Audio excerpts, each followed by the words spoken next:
सर्वांना क्रांतिकारी जय भीम। आज इंदापूर तहसील कार्यालयासमोर ज्ञानदेव गोपाळ वायसे वय वर्ष 52 आणि कल्पना ज्ञानदेव वायसे वय वर्ष 45 राहणार दोघेही कोतंडी इंदापूर तालुक्यातील कोतंडी या गावी राहत आहेत।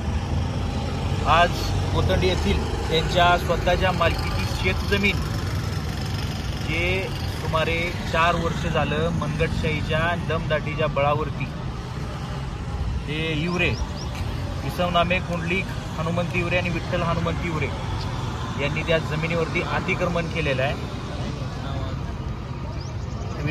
विमल हनुमंत इवरे, श्रीकृष्ण गुणवंत इवरे, सागर गुणवंत इवरे आणि रतन गुणवंत इवरे या सर्व लोकांनी मनगटशाहीच्या आणि दबावाच्या आणि दमदाटीच्या जोरावरती सुमारे जमीन आहे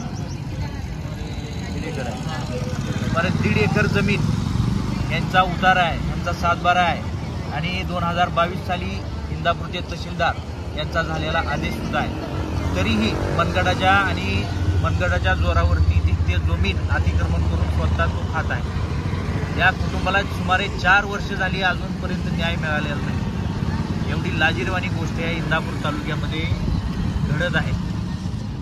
आज या कुटुंबाला न्याय देण्यासाठी इंदापूर तहसील कचेरी समोर लोकशाहीच्या मार्गाने आंदोलन करत आहे।